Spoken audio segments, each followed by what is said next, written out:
That's really good. I should have had you do it. This is Loathsome Things, a horror movie podcast with the host inside the throat of Josh and the host inside the throat of John with the most inside the throat of John. How are...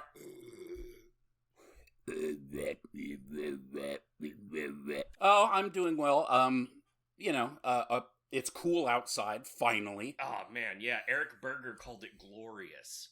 Yeah, Mr. Berger was correct. It is glorious outside, especially after 4 months of abject hell. Yeah. If you count all the days together, we definitely experienced thousands of degrees. Exactly. That's how you measure the weather, cumulatively. Yeah. Oh, look, it's a cumulative cloud.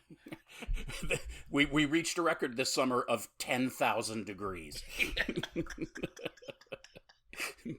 And how are you doing, fine sir? I'm doing quite well. I recently returned from our nation's capital, where the weather was lovely. How was the old capital? You know, it's really cool. They have some fine edifices. You can really see how in the days of yore they were like, hey, what if we just spent a crap ton of money to make something way too fancy? Yeah, that sounds about right. American formalism. Yeah, like marble columns outside of a building that are actually made out of marble. Like, what the fuck are you doing? This must have cost a fortune.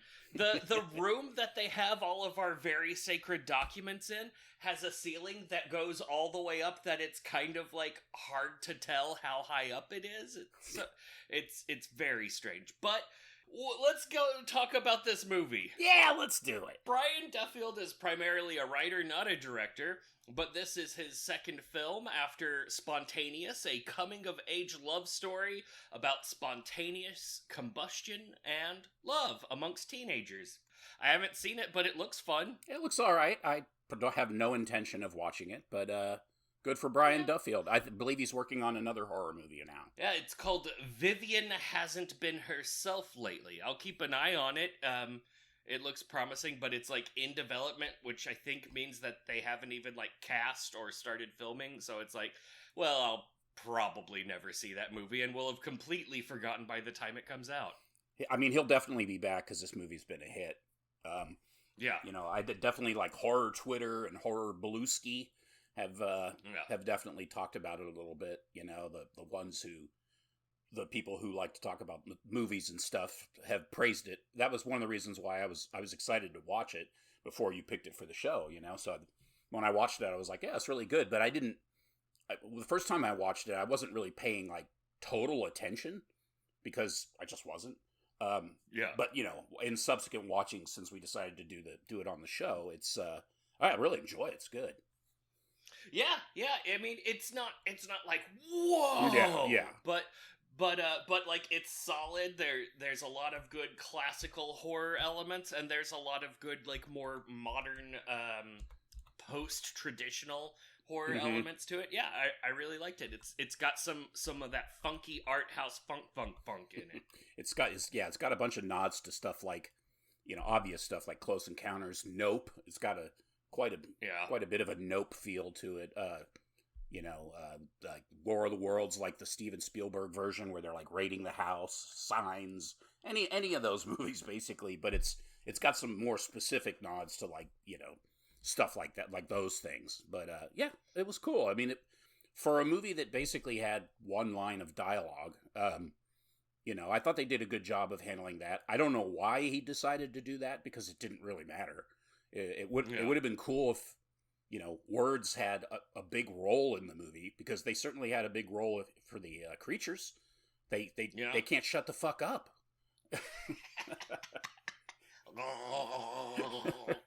I like the idea that like an alien race comes to the Earth and do whatever the hell these guys are up to, which is kind of up for debate, and they fuck off eventually, thinking that we don't know how to talk. They're like, man, These humans suck at talking. They breathe a lot and they write things, but they don't talk at all. Yeah.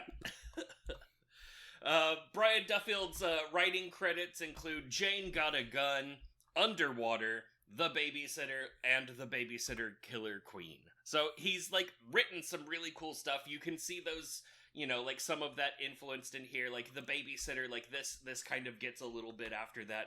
Not quite the same sense of humor, but this movie's sense of humor is weird. Like, it almost has, I want to say, like, a Pleasantville vibe at times. Yeah.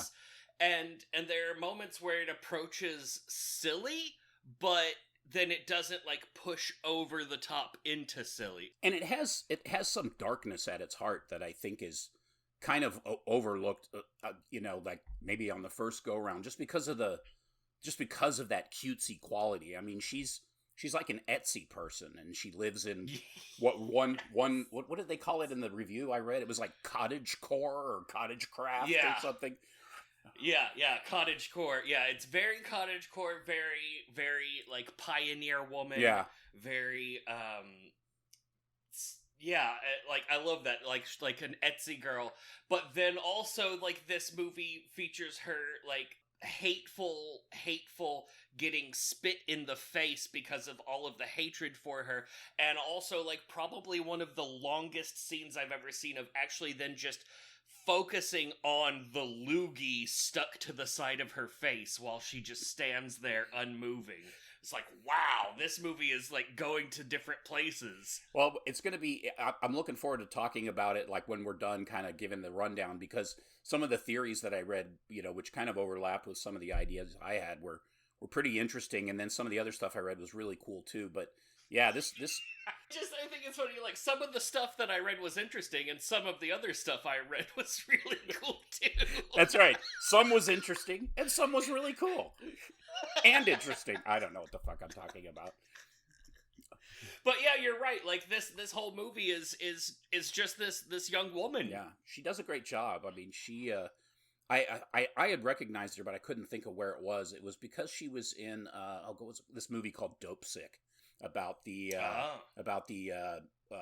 what the hell's that stuff called, that medicine that everybody, they said it wasn't addictive, and then everybody, you know, got addicted and it killed everybody. The opioids? Yeah, what was that one called? Jesus Christ, my brain is useless. Anyways, like Oxycontin. Yeah, Oxycontin, and she plays like an addict, and she does a really good job in it. Yeah. It's that's Caitlin Dever is the actor's name. She was also, I've seen her in Booksmart and Bad Teacher. She's, I guess, most famous because she was in 142 episodes of Last Man Standing. Never saw a single one. Nope. And 17 episodes of Justified, and she was also in Clint Eastwood's J. Edgar, starring Leonardo DiCaprio and Naomi Watts. Couldn't care less. No. What about a Clint Eastwood film about J. Edgar Hoover starring Leonardo DiCaprio? Are you interested? No. Not even a little. Could pass. Yeah. Jesus. Wow. Yeah, but this movie is just all her. Like, there are other actors in here. One of the, like, most prominent actors in this movie that isn't her is primarily just a stunt guy. It's really interesting what this director has done with it. Like we said, there's almost zero dialogue, and he pulled it off. He did pull it off. I mean, it is kind of painfully obvious, and partially, well, in large part because, you know, dialogue is part of TV and movies, and so yeah. You know, so it's noticeably absent when there isn't any. But at the same time, you know, it's. I mean, I don't know. There was no reason for it, but it was fine. It worked. You know? Yeah. I mean, it felt like they were aiming at a reason for it because of the, like, throat cruddy thing, but then it didn't actually all come together unless it's just purely symbolic. But even the fact that there is that one line of dialogue in there, I guess at a certain point you become numb to what's going on, where I didn't even notice that there was a line of dialogue in there. I had to go back and rewatch the movie and specifically, like, look out for it. And then I was like, oh yeah, there's some dialogue. Which I would argue is a fail, because even though it's an important line, it's really not very memorable. And a lot of that is just because we don't really know why there's no dialogue. It's just like a gimmick that he basically chooses to drum up attention in his movie. That's the only thing I can think of, because it doesn't, it's not like A Quiet Place where you better be quiet or they're going to, crawl directly up your ass. I mean, they can't see, so they rely entirely on sound. In this movie, no. I mean, they can see really well with their big star-lit eyes, and, I don't know, it just didn't make any sense. So, Brian Duffield, you're a dick. Yeah, it's like Brian Duffield watched A Quiet Place while on too many edibles and was like, whoa, what if I did that, but, like, instead of, like, whoa. I mean, he could have put something in the title about it. He could have done something. He didn't do anything. He just decided that there would be no dialogue, except one line, which is important, but doesn't matter. Yeah. And it's like, just, wow. Yeah, and the part, you talked about it, like, that scene didn't land, and I think part of it was the context of that scene, and just, like, where it was in the movie, like, it didn't, we were distracted by everything else that was going on, and so it didn't feel like that was given the gravitas that it needed in order to, I don't know, we'll get there. Maybe, John, should we begin to, like, yeah, we'll get there. Why don't you kick us off? I'm gonna kick it. Oh, Jesus, that was terrible. Okay, so anyways, the movie opens on we've got like a slow, kind of like a drone overhead creeping up shot over this house. This lovely little house out in the middle of bumfuck. Our main character wakes up. Her name is Bryn. She wakes up in the morning. She's getting ready for her day. We see that she has a little doll town downstairs in her house. And then she has a seat and starts crafting some doll shit. And then she packs up her shit, Etsy type shit, and is mailing it, gonna mail it off. So she heads outside and she sees these weird, like, fairy ring looking things on her yard, and kind of gives it the huh? And then she drives to town in her, what was it, like a 50s pickup truck or something? I don't know. Yeah, I think she has a Subaru Outback. Okay, it was a regular car. That's right. I know, it's like, what if you want to make it look like the 50s, you could set it in the 50s. But anyways, so she drives to town. She sees this guy on her way to town who's standing out in his yard, and she stops and waves, and, like, I don't know if we're supposed to think she knows the guy or not, but he gives her that that cold shoulder look, which we are going to find out why later. Great. So she gets to town, she drops her shit in one of the little mailboxes there, and then she fucks off to the local cemetery to have a picnic on her mother's grave. Which is dark as fuck. And then she's heading back, and she's back in town. She's hiding. There's like there's a cemetery going on. There's a funeral going on in the cemetery. She's heading back to her car, and then she, like, ducks down behind a car because she sees this lady who's getting all kissy with a cop, and we don't know why she's hiding. Yeah, I thought it was supposed to be her dad or something. I didn't know what the fuck was going on. Yeah. And I didn't really care. Yeah. And then she gets home. She's on this little platform thing that they have, like this little dock that they have at her house, like over this lake or whatever. It's shot in Slidell, Louisiana, so nice. I'm sure it was, like, swampy and disgusting the whole time they were there. Yes. So, anyways, she's got us all decked out. She's got, like, her little chair, and everything's made of rattan. It's delightful. She's writing a letter, like a big apology letter of some sort that's just basically like, I'm a loser, I'm sorry, whatever, and just that kind of stuff. A mailman shows up, like, basically throws her package like a basketball, drives off, and she goes and grabs it. But first, we get this fucking dance scene with it's bad. She's like, yeah, it's like it's a full on, like, choreographed dance scene, basically. Not quite, but pretty damn close. I mean, I thought a bunch of dancers were going to come in and da-da-da, but no, that's later. Yeah. So, so we get that, like, as she's doing that, it's cutting with, like, shots of her opening her package, taking pictures of it. It's a new house to add to her dollhouse collection. Great. Then she drinks some wine, she cooks, she writes some more apology lettering.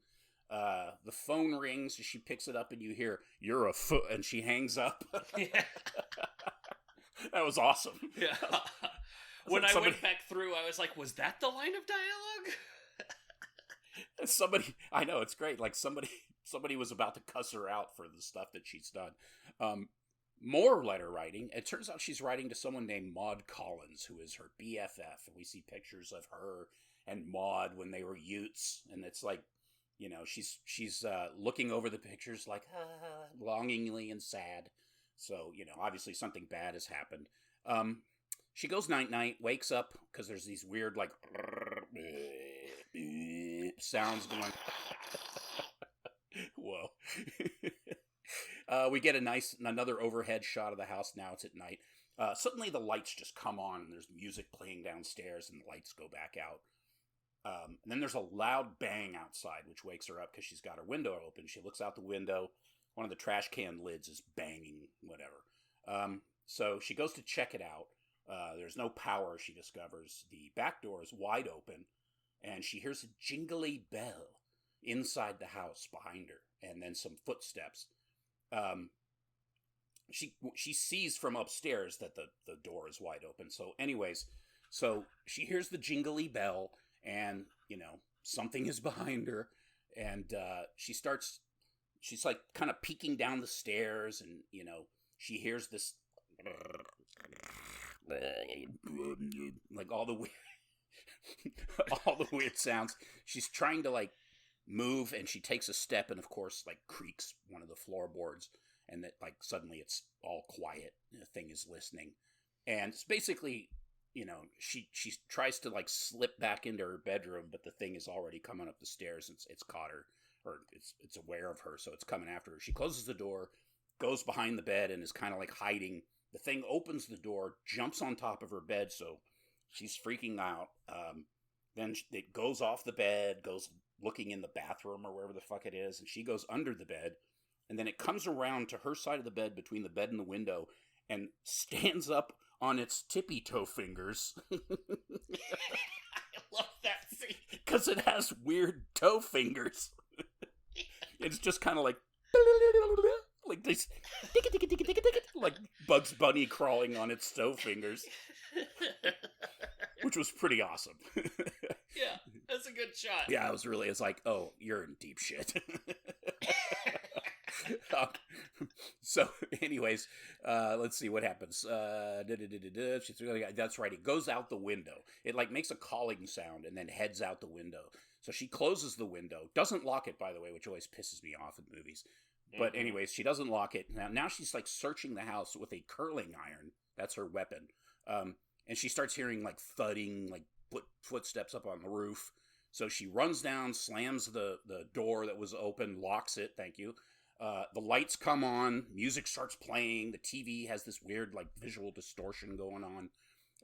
She panics, she shuts the music off, and realizes that there's something upstairs watching her. So she goes to the phone, tries to call for help, but before she can really get anywhere with that, shit starts moving on its own as the alien enters the kitchen. So she goes and hides. They're in some sort of, like, you know, standoff, sort of. She's hiding behind this. She's, like, between the fridge and a cabinet, and then the thing opens the fridge door, and she's hidden behind the door and all this crap. But eventually, anyways, the thing, like, figures out where she is. So she sees the little alien hands, like, whoop, tap, tap over the top of the thing. And then the little head, which looked really cool, and then the little head comes up just where she could see the eye. And it's really well done, because you can just imagine being like, I am so fucked. So she's face to face with this thing, but before anything can happen, wait, before that happens, she takes off, like, runs away, and she gets knocked out by the thing or something like that. She tries to crawl in, and, like, she comes to and the thing hasn't caught up to her yet, which I thought was weird. She comes to and then goes into the room with the doll stuff, and the thing sees her, so it follows her in and then does its alien yoink. First it flips the table over, trashes all her shit, and then it does that yoink thing where she's like being pulled by her ankle. So she gets yoinked out of there, then they're standing face to face, but before it can do anything, she skull stabs it with a like bell tower with the jingly bell from one of her dollhouses, which apparently is a deadly weapon. Yeah. Just stabs it right into the skull, and we get a lot of...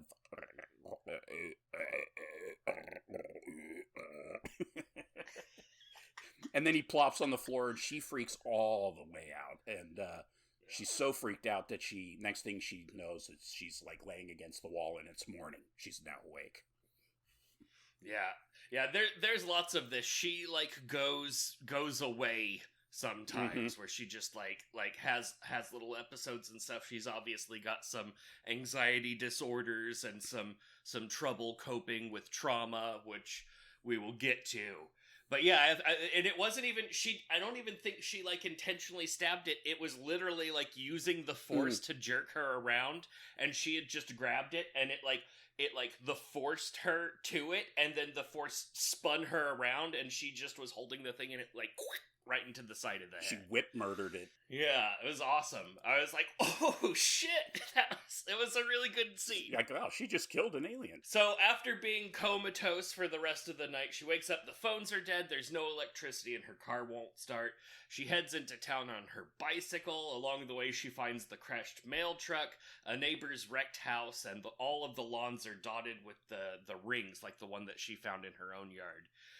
She runs into the sheriff office, and there she is confronted by Sheriff Collins and Mrs. Collins. Mrs. Collins wordlessly spits in her face, and we get that long shot of it just stuck to her cheek while she's just like got her face to one side and is going. Miss Collins walks out. Sheriff Collins like looks at her, and it looks like he's gonna apologize, but then he's blurred out, so we're just focusing on her, but he's in the blurry background. It looks like he's gonna apologize, and then it just turns into like a sneer, and he walks away, which was just as bad as the spit. It was a very good shot.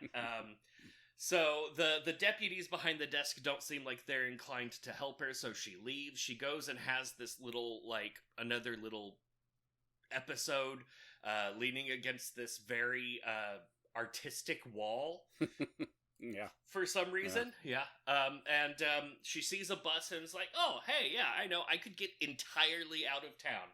Buys a bus ticket, gets on the bus. We see an overhead shot of the bus, and the bus is just driving past all of these fields with these rings. The rings, if you haven't seen this movie, imagine you left a glass of cold water on your mom's coffee table that's made out of wood, and it did the thing, and now you're in trouble. That's what all of these rings look like. Yeah, I mean, there's I don't never really see them around here, I guess, but you get those like fungal rings that will show up, and sometimes mushrooms will grow in a ring. It's like kind of reminds me of that. Yeah. Also, kind of reminded me of that shitty alien movie with Jeremy Renner that everyone thought was the tits, where it was like, oh yes, these giant knuckle aliens talk with coffee rings. Good. Giant knuckle aliens.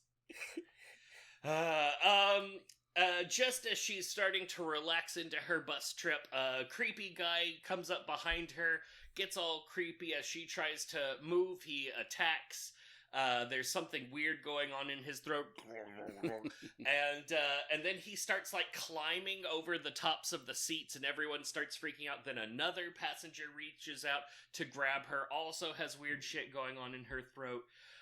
She gets away and runs into the woods. The throaty guy like gets off the bus and like is pursuing, but at a slow, steady pace, like not worried about it at all. Yeah. So she runs into the woods. She arrives at a graveyard. There, she spends some time crying over the gravestone of Maud Collins, our beloved daughter, 2002-2012. Ooh.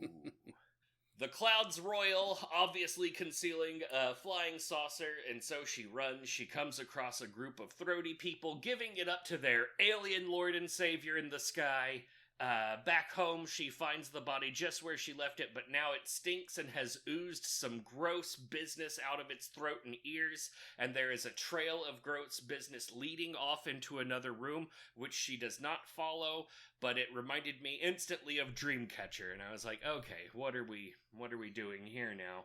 Also, it doesn't matter? Not really matter. Not really matter. Yeah, not really matter. No matter, jizz trail, no matter. Yeah. Sure. Like a rat dragging its penis-soaked balls around to be able to find its way back home. That's what I was gonna say. Yeah. You took the words right out of my mouth. Yeah, you know that old saying. You know that old chestnut. So she goes into ass-kicking mode by lighting candles, boiling water, I guess it's pregnant, grabbing a box cutter, and nailing quilts over windows. Yeah, that's a protective measure. I was like, you're just nailing quilts? Okay. Which, and then, like, you realize it was so lame because you realize right away that basically she's trying to protect herself from these light beams, but she does it, like, in anticipation of something that hasn't happened yet. Yeah. How the fuck would she know? Like, so you're just assume, well, okay, I guess she really honestly thinks that somehow a quilt is going to stop an alien that can move shit with its fingers. Yeah, you know, they weren't ready for that log cabin stitch. Damn. But then the aliens are like, oh no, a quilt. Wait a minute, I know what to do. I'll use my telekinetic powers to pop the nails out. And so she hears the nails being popped out of the wood, thus releasing the secure binding of the quilt. It's really fucking stupid, isn't it? I didn't really think about that until you said it. And then a beam of light shoots into the house and levitates the alien body out into the yard beyond. Yeah, that's so fucking stupid. They were like, oh no, a quilt. Wait a minute, it's with nails. I got this. How will we ever get past this quilt? So much batting. So it's lights out and quiet once again. And basically the movie is a lot of really noisy, bright light stuff, and then moments of total silence. Total silence. Who can play that game, smart guy? So anyways, the search window lights come back on, the tractor beam light or whatever the fuck it is. A little mini alien chases her into the basement, and they play a little cat and mouse game down there, hide and seek, whatever. It finds her in a cool shot where she turns around and it's just sitting there like, huh? And she tries to back away from it. It does the alien finger thing and makes this table or desk or whatever it is. She has one of those movie basements where it's like, you know, she has mannequins from like department stores and desks and, you know, full. It's like, what the fuck is going on down there? I can't wait to have a basement so I can fill it with the stupidest horror movie nonsense. A bunch of shit from the 40s. Yeah. It's so weird. Anyways, yeah, so that happens. And it's so weird. So she's got a pair of scissors, you know, they're like for knitting scissors or whatever. This thing does the weird like vocalization thing while using its it's starting to doing the crackly gurgles. Yeah. Then it sees her like photo shrine or whatever. She has that photo of her and her friend in her hand, which I was like, because I guess he force removed the scissors. So I guess that's just the first thing she grabbed. Was she going to try and kill it with a photograph? Yeah, I don't know. It kind of blurry got. Yeah, it was kind of on the blurry got side. So yeah. It does the whole force thing, like, and then the picture goes into its hand, and it looks at the picture, and it's like, which the subtitle said panting, and I'm like, it's not panting, it's laughing at her. Yeah. It's laughing at her because it knows what that picture is, which was pretty awesome. Or maybe it was panting. Who can say? Do better, closed captions. I know. So, yeah, so all that happens. Great. It's wonderful. They start struggling. She bites its arm, and there's kind of a funny moment where she's like, Yeah. like spitting it out. And then they make it back up into the kitchen. She fucks it up with 3 pots of boiling water, and then the 4th pot, she slips on the floor and spills most of the 4th pan. Then we get another tractor beam thing. It like sticks her pan to the door, like to the wall, because she just barely manages to get past the beam herself. And then we see the alien basically just like traipse right through the beam, which I thought was kind of cool. Yeah. Making its what this word came up constantly in the subtitles, by the way, chittering. Oh, nice. So it chitters and then says a bunch of alien starts voguing like right as the beams stop. It's just like dun dun dun dun dun dun dun dun dun dun dun Vogue. What the hell is that? Yeah, all the way down until it gets into like this weird, like Vogue yoga pose. Voga. It looked cool when they all start doing this shit, and it looks really cool. And obviously, it's some form of communication, but they don't really use it like to much advantage.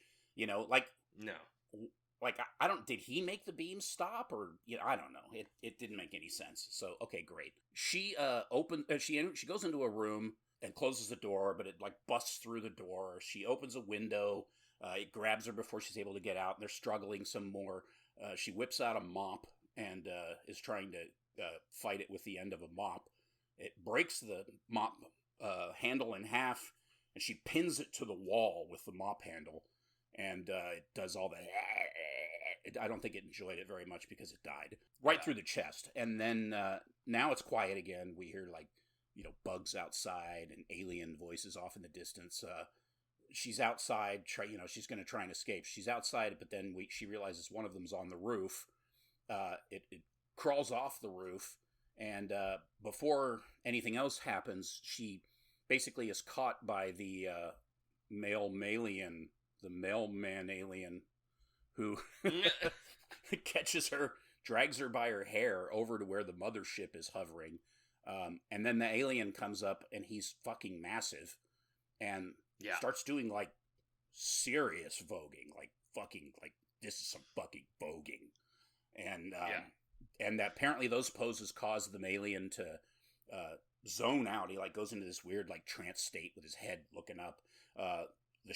The mothership is called over, and a beam starts sucking the alien up, and then it like stops for no reason and drops him on the ground. And then he like goes and then tries to get up again. She runs, and we get one of the shots from the trailer where she's running through a little trellis in the yard, and the gigantic alien just is like spider running towards her and trashes the trellis. That was cool. It was a good shot. The effects are good in this movie.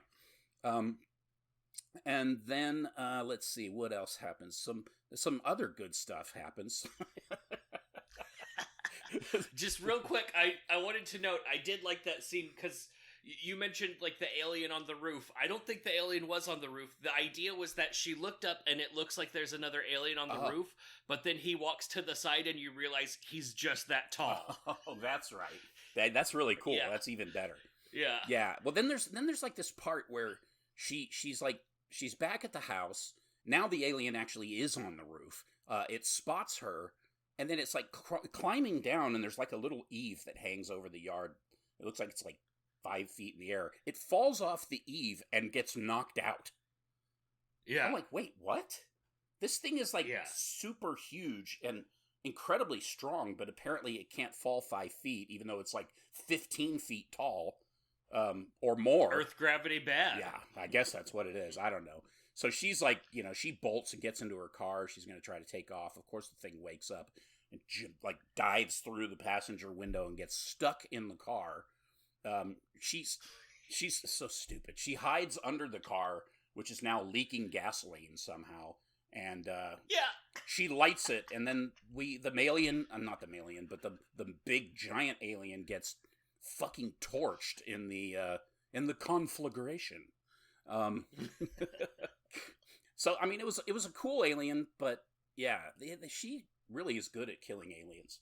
So no time to celebrate though, because the tractor beam has returned to suck up the cohort, and we get more tension, more dark house business, more searching alien inside the house looking for her.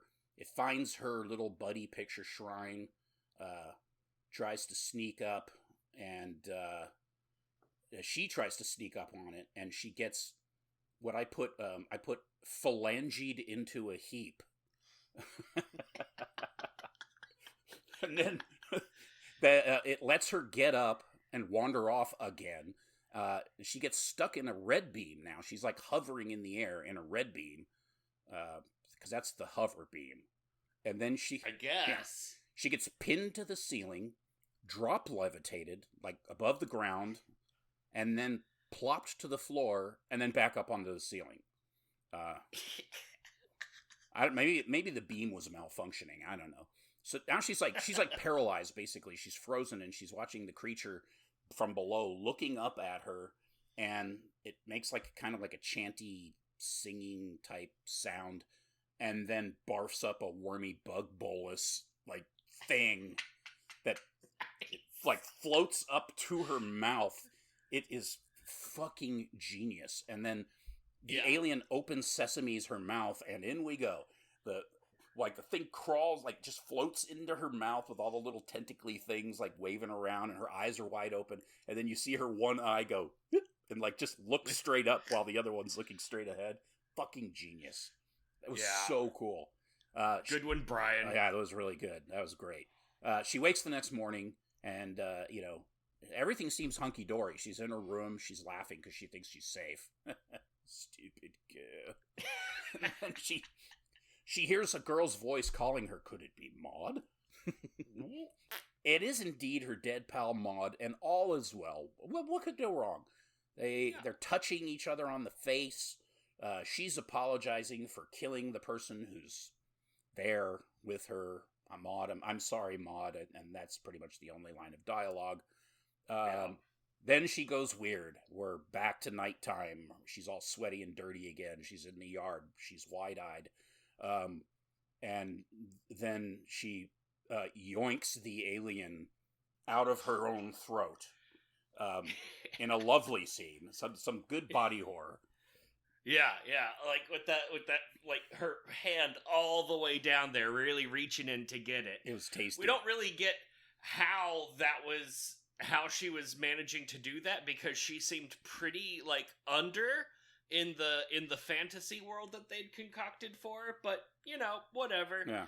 So yeah, she pulls out the gross tentacle onion.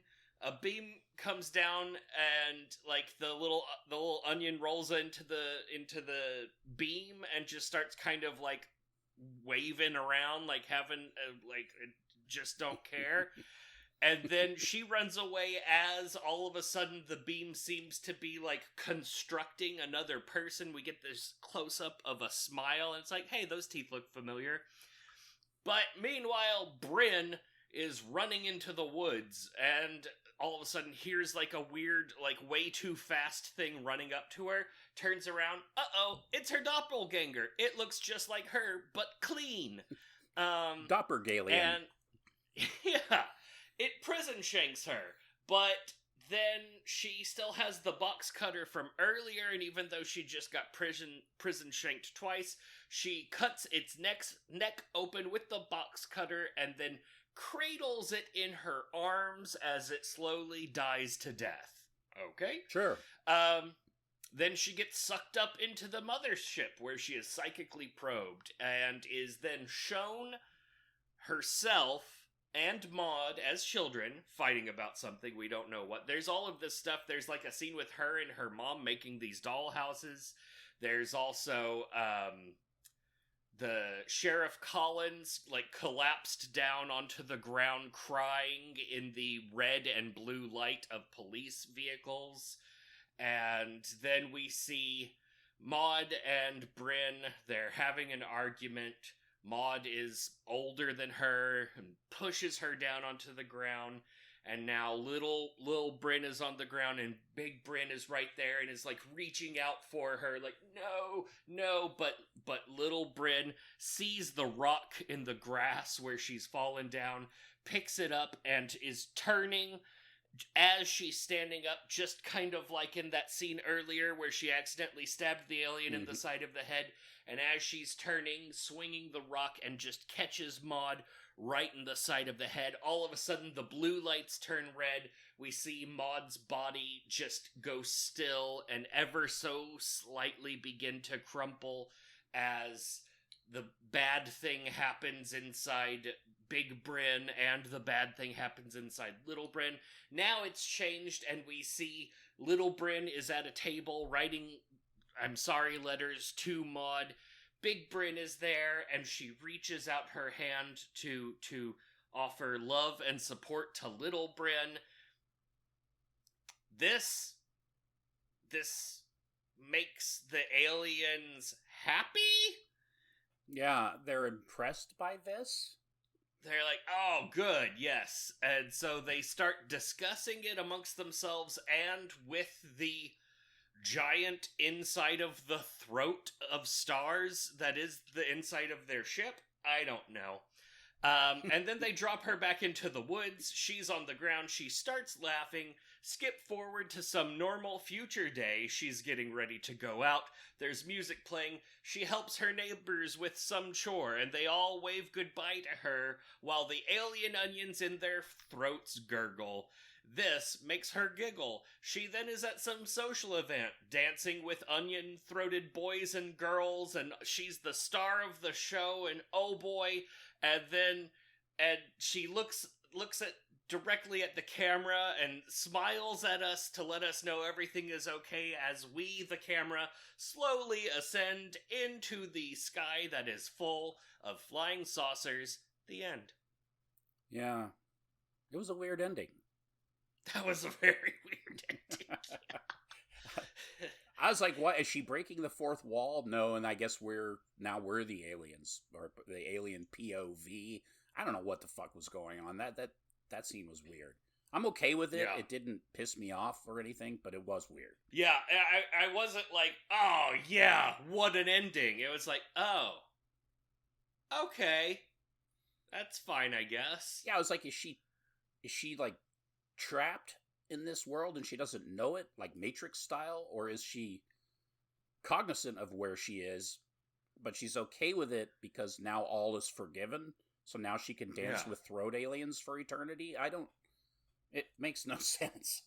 Yeah. I mean, I'm glad that she's happy. I guess the idea being that the aliens have replaced all of humanity, or at least all of the humans in this town, but they decided to let her stay the same, but they, like, hit her with the bliss ray, and now she's just able to live a happy life, and everyone will forget the horrible thing that she's done, and she no longer has to feel guilty about things. Yeah. I don't know. Yeah, I read this weird, like, article that was saying that, you know, maybe the idea was that they gave her some sort of weird absolution, and you know, and then also that she was their, like, murder queen. Like, she was so good at killing shit that they like, you know, kind of, like, placed her on a sort of semi-pedestal, you know, as long as they can control everything she does and thinks. I mean, it's like, yeah, that's a good idea. It's a good concept. I mean, I don't buy it, but it's interesting. I like the idea that they, you know, because the take was, well, she's a born killer. I mean, she murders her friend, like without a second thought. She kills aliens like they're nothing. I mean, you know, she's kind of like the Terminalien. So nice. Oh, maybe they like whatever she like reached out and it was like, it's okay that you killed that little girl. They were like, haha, good, yeah, this one will do. One of us. Yeah, she's the chosen. Dear God. Yeah. So that's it. Yeah. That's it. Yeah, I could pretend to understand exactly what the director was getting after with all of the like symbolism towards like her trauma and alienation and guilt and self-forgiveness or whatever, but I would just be pretending to because I don't actually get exactly what all he was going for. And everything is so like fairy tale-ish throughout the entire movie that at the end you just feel like it's an allegory. It's like, this is a movie that's telling a story, like a verbal story, you know, like something that should be written down. And this is somebody's imagining, like visualization, imagining the text of the story. That's kind of how it feels, because it just has this fairy tale feel to it, you know? And then, of course, it has a fairy tale ending, and which makes no goddamn sense. Yeah. I mean, but having said that, it has, you know, it's one of those movies that does a good job of kind of overcoming its shortcomings, you know, and we've touched on quite a few of them. But it's got some great moments, man. Some really cool shots in it, and it definitely rewards multiple viewings. I will say that it was a little bit of a sleeper for me, because I remember I saw it listed, and I saw, you know, there's that on the poster. There's a picture of the girl like up on her back, basically levitating or hovering over the house in a beam. It's, you know, and it just says no one will save us. It looks cool, and then I watched the trailer, and I was like, yeah, I don't really give a fuck about alien invasion movies. But then I read some good stuff about it, and I thought, well, you know, I'll give it a shot, and I liked it.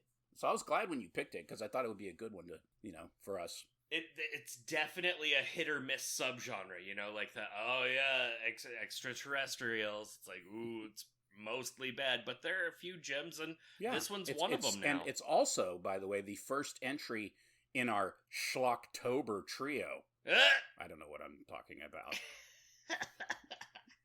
Yes, our trio of brand new movies that came out this year that started last week with a 2013 movie.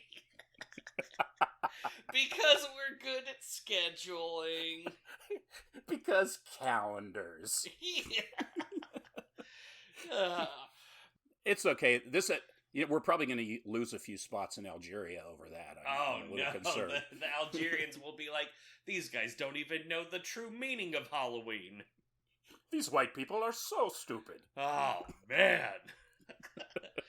But yeah, I mean, I liked this movie. I think it was trying for more than it achieved, which, you know, that in itself is admirable. And what it was trying to achieve, I felt like was kind of extraordinary. Like he was really going for something big and something different, and I liked that. It didn't quite make it all the way there, but like you said, there were some great moments. There were little pieces where it was like, oh man, this is really working, both in the humor and in the horror. Like there was a lot to enjoy about it. I don't regret having seen this movie twice. Yeah, I might have regretted watching it a third time, but but no, I really did enjoy watching this movie, and I'm like changing my ratings as I speak. Nice. I like it. But what I find is like it's like my original ratings are kind of like a knee jerk thing, and then I'll go back and kind of modify them after we've talked about the movie, because I realize, you know what, that part wasn't that good or whatever. Yeah. Anyways. Yeah. So yeah, I mean, it was okay. So I gave the movie Are you ready? Have you locked it in? Oh no, go ahead though. I'm good. Okay. I gave it a 3.5 out of 5 Loathsome Things. I think it was great. The effects did the thing. Sometimes they were a little bit like, oh, okay, it's a gray alien, the big head and the eyes, you know, whatever. But it did new things with it in interesting ways. I think the main problem with this movie is it suffers from a bit of an identity crisis. Sometimes it's trying to do one thing while actually achieving something else entirely. It reminded me in that way of the movie Tusk, where there's that attempt at the sense of humor and also the attempt at body horror, and at some points those two goals were at odds with each other, where like the humor made the horror not stick, or was it the horror that made the humor not stick? Right. But Tusk is also like on the complete opposite end of that spectrum from this, because in that movie, like the whole movie was kind of whatever, and then the ending was grand, oh my god, horrific. Whereas with this one, like it was like, oh, okay, yeah, the opposite of that. But yeah, so I gave it a 3.5 out of 5, which is the same score, and it makes it, like, thinking about it, looking at the other two, it's the same score I gave Skinamarink, which was the same thing. It was trying to achieve something new and interesting. Yeah. And I don't feel like it quite made it there, but this is in there with it. And also, at 3.5 was House of 1,000 Corpses. Oh, wow. Yeah. Yeah, I mean, this movie works pretty hard to kind of stay within the mainstream, I don't know what you'd say, the scope of mainstream films. Like, it's not trying to veer, like, like Skinamarink. It's not getting into, most of the people would disown you if they, if you told them to watch it, this appeals to the average dude, I think. Yeah. And I think film people have stuff to get out of it as well. My revised rating is a 3.39, nice. Which you could round up to 3.5, but yeah. I'm gonna 3.39, I would say. So basically, I think we're looking at it the same way. I mean, it's hard to say movies are scary for me because I really don't think of horror movies as scary, but I think I can try to be objective and say that it's not scary. It's got some tense moments, but it's a lot of fun. I like the production values on it. I didn't like the setting very much. I like the rural setting, but I didn't like that house. It was too Close Encounters rip-offy plus meets Martha Stewart, which I was like, just not for me. And then, there were just issues with things like, like, why is this girl who is basically like Dorothy in The Wizard of Oz, you just like so fucking murderous towards her best friend, but also runs an Etsy store? Like, what? It was a little clunky, but that's fine. Whatever. Do I think it has a place in horror? Contemporary horror, maybe. I don't think it's gonna last forever or anything. I don't think it's gonna be like some huge perennial go-to, but overall, definitely worth watching. I enjoyed it. Yeah. And I'm looking forward to hearing whatever Ramon has to say, because I know that he really liked it, and he wrote a long review of it himself on his social media, and I know he's going to be like, why did you like that, or why didn't you like this part, or you're a total asshole, or any of those. I didn't know that Ramon reviewed movies. I'm gonna have to go in and do some reading. He's done a bit of it lately. You just kind of like, he'll watch, like, he gave like a kind of a broad review overview of Ahsoka, and nice. He's a huge Rebels fan and stuff like that. And gross. He ultimately liked the he's gonna hate you forever for that. he ultimately liked Ahsoka quite a bit. Which, by the way, I thought ended well, but overall sucked balls. Yeah. You want to talk about Ahsoka for a minute? Yeah. Okay. Why was the acting so bad? I have no idea. I know that, like in the cartoons, Ahsoka is like all bouncy and lively and stuff like that, and I don't have a problem with not doing that and going for like a dark feel and stuff, which of course I like. Yeah. But her acting is just, it's just non-existent. I mean, she just stands around and smirks with her arms folded. It's like, I'm gonna go get my ass handed to me by Balin Skull now. It's just like, what? The acting was not great. It was very clunky. Ezra was a douche. I didn't care. Oh, when he God. showed up. Yeah. Sabine was cool. I liked her okay, and the bad guys are way better. Ramon had mentioned that in his thing, which he's right. I mean, oh yeah, the bad guy, Thrawn is fucking amazing. That's Mats Mikkelsen's brother, by the way, who also I didn't know that. Nice. Yeah, I think he did the voice for Thrawn in the series as well. In the Rebels. I mean, it was I don't know. I watched it with my wife, and she, we both like Star Wars a lot, and it's one of those things where if I was watching it on my own, I'm not sure I would have completed that season, or I might have put it to the side and revisited it, because a couple episodes in, I was just like, why did it looks like they're acting in front of a poster of a background, and there's no color. There's like no. I mean, it's Star Wars, and there's like no punch to the visuals and stuff. It was a weird aesthetic choice that I didn't like at all. Yeah, there was a lot of like throwaway elements in it, but like you said, yeah, the bad guys were really good. I've been a fan of Thrawn since the 90s. Like he's like the main character that was brought over from the novels, like the non-movie novels. They were like, oh yeah, well, we got to get this guy in the real stuff. I wasn't happy that they were like, you know where he should show up for the first time ever? In this Rebels cartoon about a purple hair kid with a laser slingshot. I fucking hated that show. Really? But yeah, and that was the thing. Like in episode 1 of Ahsoka, when they were like, "Oh yeah, this is less Ahsoka and more what if live action Rebels," and I was like, "Oh man!" And then they were all immediately obsessed with Ezra Bridger, and I was like, "Oh man, he wasn't even the good part of that show. Sabine was the good part of the show," and they were like, "What if she just had a big fat weddie for that little kid that she adopted in a cartoon?"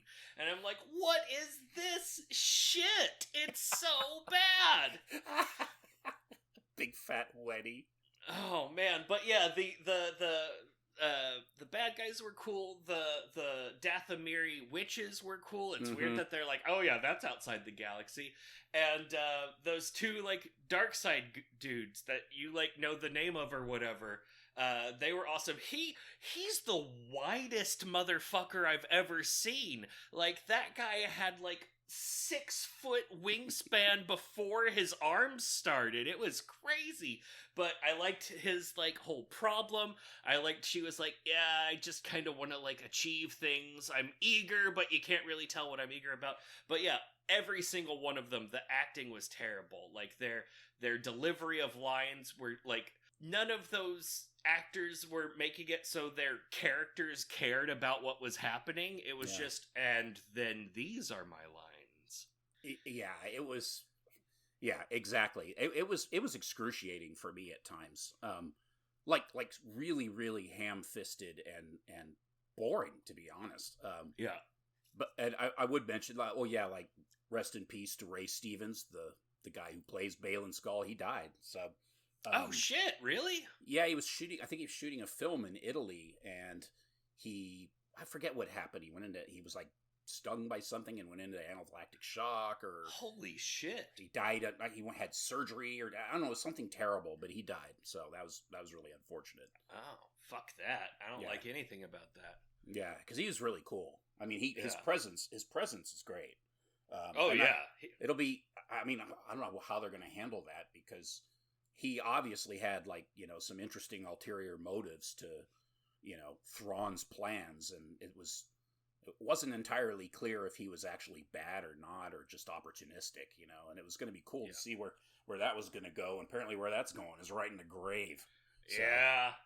That sucks, because he was the only interesting character other than Thrawn in that show, which especially sucks because it was like, hey, check it out, it's Girl Power, the Star Wars show, and I was like, oh yeah, I'm on board for that. And then they're like, what if Girl Power, the Star Wars show, totally blew ass? What if every time they encountered somebody who had met a Jedi, they got their ass kicked? Man, I hope that green lady kicks that stupid little boy off the ledge. Oh my god. and Ramon had made a comment about Elizabeth, what's her nuts? Winstead.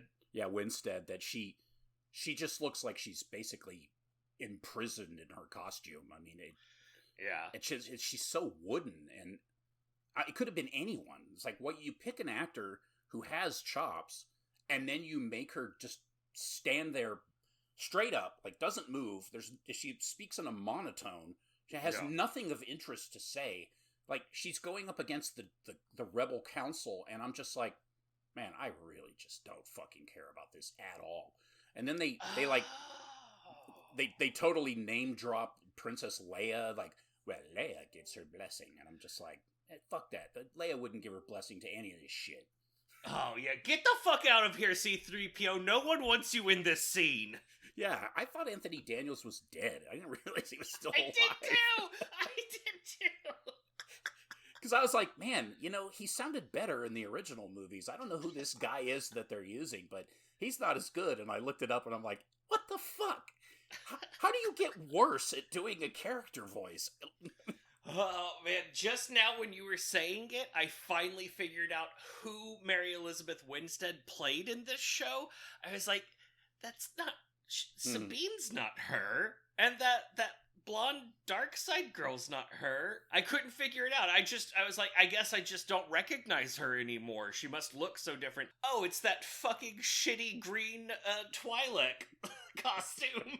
Just hid Mary Elizabeth Winstead entirely. She was gone. Blue contact lenses, high-waisted pants. It was just a terrible look. Oh my god. Yeah, I don't think that like, there were some very successful elements of that show, but man, it's not my favorite Star Wars TV thing. Yeah, I haven't seen everything. I don't generally like animation, so I haven't seen Rebels, and I haven't seen, the Dirty Dozen or whatever the fuck it's called. And oh yeah, no, it's not worth it. I have no interest whatsoever in reading any of the Star Wars books, so I've never read any of them, but I've watched all the movies and almost all the TV series, and I've watched all the live action stuff anyway, and except for the Ewoks Thanksgiving special or whatever it was, I haven't seen that. I've seen both live action Ewoks movies. I used to rent them from the video store when we lived in the country, and I loved that shit. How do you not love Wilford Brimley hanging out with some Ewoks? Oh, I got diabetes. Yub nub. I don't get any older, and I won't ever die. John, so what else have you been watching that isn't Ahsoka or Star Wars in any way? I haven't really been watching any horror stuff lately. I've just been really busy, so outside of, like with my free time, I've had a lot of crap I had to do, so... But there's some interesting stuff that's come out that I'm looking forward to. I want to see the adaptation of the Stephen King short story, The Boogeyman movie is on Hulu. I want to see that. There's a couple other things. There's a movie that is on Prime that I forget what it's called, but it's like this cheesy kind of horror comedy time travel thing where this girl goes back and tries to stop this slasher in like a Max Headroom mask from killing all these young people. It actually looks nice. It actually looks kind of fun. So, and there's a couple other things that I know that there's something coming out on Shudder. I forget when. If it's later this month, it might be later this month that. I was kind of hoping would come out sooner because it looked like something that would be good for us to do, but no luck there. So I don't know. How about you? I rewatched for the first time since it came out in 2002. I rewatched the miniseries Rose Red, Stephen King thing. Yeah, I want to watch that. It was better than I remembered. It also was not very good. Oh, really? But it's basically, what if you got a small group of like 6 or 7 Stephen King psychic powered characters, and they go into a haunted house. Wow. Also, there's a college professor who suffers from hubris. It's great. Wow. That sounds all of that sounds so Stephen King. Yeah. And then they all gangbang at the end and fly. And there's a car accident. And they fly off into space on a giant turtle. Yep, Stephen King. I also watched on Hulu, because Hulu been banging. Oh, shit. I watched the aforementioned The Boogeyman. If you watch that movie after having recently watched No One Will Save You, you will get the sincere impression of, oh, can't horror movies just be horror movies? Does it all have to be, like, maybe something else? That sucks. That said, it has a really fucking cool monster in that movie. Oh, that's good. That's yeah. I mean, I'm gonna watch it for sure. I was looking at some of the stuff that I was, just for research purposes, I was looking at this Yeah. streaming website that my daughter hooked me up with that provides things free of charge. I didn't watch anything, but I just was like for research purposes. I went there. Yeah, and I was looking through their new horror releases, and it's just a bunch of crap. Now there is one, and I almost picked it for our next episode. Ooh. Slaughterhouse.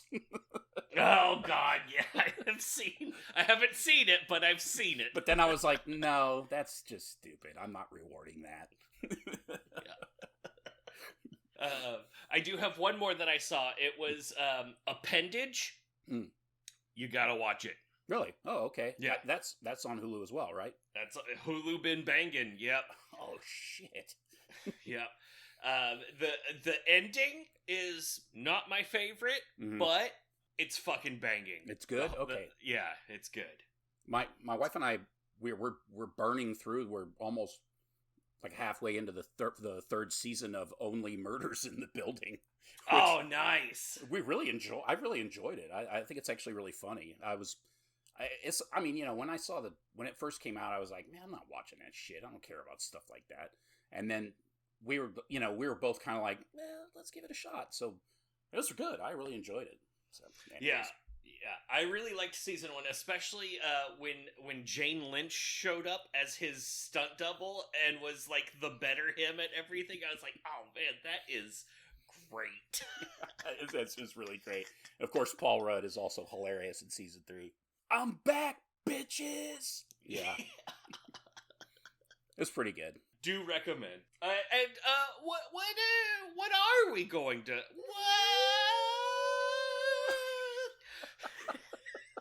Jesus Christ. What are we going to watch next, John? Funny you should ask. I was... Stupid. So stupid. I was kind of torn a little bit. Not really, but just... I'm trying to create some tension here. No, I was kind of torn. I thought about doing Cobweb, but that I didn't. But then I didn't choose that. So I went ahead and chose Talk to Me. Oh, yeah! The one with the hand! Yes, I've heard also good things about this, and I've also seen the trailer for it and thought, that looks like shit, I don't want to watch it. But I've heard a lot of people say, like people that I actually respect, say that I should watch it, and it's really good. So I'll give it a shot. Yeah. Yeah, I heard some good things about it on Blue Sky, where they were talking about the people that made it and stuff. And yeah, I'd seen the trailer and I was like, wow, that looks horrible. And then you see the cover and it's that stupid hand and it's got like stuff written on it. It's like, wow, I do not care. But people that have watched it said it's really good, so I'm excited. Yeah, I mean, it really does pretty much follow the recipe for shit, but I am too. Recipe. Go out there, you people. Go watch Talk to Me before we do. Yeah. Spoil it for us. Watch Star Wars and watch Wheel of Time. You know you want to. I heard the first season sucked and the second season was really good. Fucking baller. Yeah, the second season? Oh, so or the good, whole thing? Yeah. Oh, okay. I mean, the second season, basically, so far, every single episode of that show has been better than the previous episode, so they really started it off with the worst possible episode. It was just terrible. Oh, but wow. It's better and better. Season 2 is brutal and honestly kind of gross at times. Ooh, I'm looking forward to that. Yeah. Wow. Well, yeah. Listen to horror movies, get in touch. Recommend stuff, tell us we're stupid, whatever. And as always,